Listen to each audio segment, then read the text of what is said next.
मध्य प्रदेश के Indore high court में NEET exam को लेकर लगी 60 याचिकाओं की सुनवाई आज फिर आगे बढ़ गई है। ये सुनवाई गुरुवार को होना है। वहीं जांच कमेटी में भी कई तरह के तथ्य सामने आए हैं, जिसे लेकर अधिवक्ता का कहना है कि जो भी तथ्य आए हैं उनकी आगे गुरुवार को हम बात रखेंगे और भी कई छात्रों के फोन लगातार आ रहे हैं। आने वाले दिनों में और भी फाइल पिटीशन माननीय न्यायालय में लग सकती है। देखिए, आज उन्होंने जो रिप्लाई फाइल किया था उसके हमने जो है रिजाइंडर फाइल कर दिया था। शनिवार को ही हमने फाइल कर दिया था और आज हम उम्मीद कर रहे थे कि उसमें फाइनल आर्गुमेंट हो जाए और बहस हो जाए। लेकिन कोर्ट से माननीय जो हमारे सीनियर एडवोकेट हैं श्री तुषार मेहता जी, उन्होंने कोर्ट से निवेदन करके इसको गुरुवार को लिस्ट करवाया है। और उन्होंने आज हमको एक जो एजेंसी अपॉइंट करने का लास्ट टाइम उन्होंने बोला था, एक कमेटी अपॉइंट करके उसके बेस पे उन्होंने कुछ स्टैटिस्टिकल एनालिसिस जो है दिया है करके, और उसमें उन्होंने बताया कि इंदौर के आसपास के सेंटर से हमने इंदौर के जो अफेक्टेड सेंटर से उन बच्चों का आकलन किया है और उस बेस पे जो है उनका ये कहना है कि बच्चों का जो है उसमें कोई नुकसान नहीं हुआ है।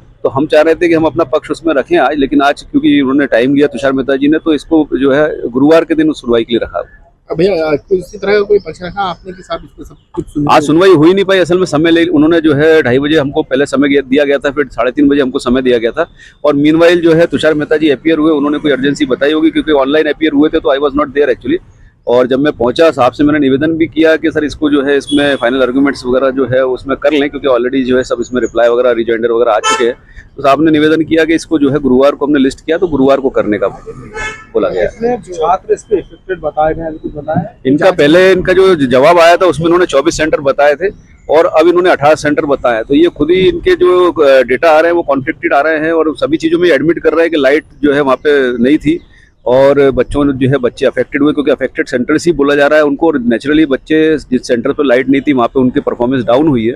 और जिस तरह के ये आकलन कर रहे हैं, जिस तरह के आकलन ये कोर्ट में प्रस्तुत कर रहे हैं, उसका हम जो है जवाब देंगे उसको अपने बहस के अंदर जो है उस तथ्य को प्रमाणित करने के लिए कि हमारे जो है द्वारा जो रखे गए तथ्य वो बिल्कुल सही है और बच्चों के साथ नाइंसाफी हुई है और उनकी जो है री एग्जामिनेशन करवाई जाए। इसके लिए हम पूरा प्रयास करेंगे अगली तारीख। कितने छात्र हैं इसमें जो अभी तक हमारे द्वारा 60 के आसपास पिटीशन फाइल किए और हो सकता है कि आजकल में और पिटीशन इसमें फाइल होंगी, क्योंकि बच्चों के कॉल आ रहे हैं और काफी सारे बच्चे इससे अफेक्ट हुए हैं। भैया इसमें जिस तरह से उन्होंने अपने एक जांच समिति भी गठित करी है, उस जांच रिपोर्ट रखी कोर्ट में, उसमें क्या उल्लेख करा है इन्होंने? उसमें उन्होंने ये उल्लेख करा है कि जो अदर सेंटर्स हैं, इंदौर के नियर बाय सेंटर्स हैं, उससे इन्होंने कंपेरिजन किया है, जिसमें हम अपना ऑब्जेक्शन फाइल करेंगे, क्योंकि इंदौर के जो नियर बाय सेंटर्स हैं वहाँ पे उतनी सारी सुविधा नहीं है जो सुविधा इंदौर में अवेलेबल है।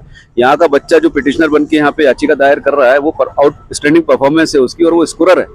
तो उसकी ये उम्मीद है कि मुझे अगर मार्क्स अच्छे, अगर मुझे अच्छी अपॉर्चुनिटी मिलती और बेटर एनवायरनमेंट मिलता तो मैं अपना जो है रैंकिंग अचीव करता। तो ये केवल पेपर ऐसा नहीं है कि जिसमें अपीयर आप हो जाते हैं तो आपको जो है सफिशिएंट होता है। यहाँ आपकी मार्किंग है, ग्रेडिंग के ऊपर आपकी जो है कॉलेज के अलॉटमेंट होना है, जिसमें कि लाइट जाना 10 मिनट का लाइट जाना या 1 मिनट का लाइट जाना भी बहुत महत्व रखता है।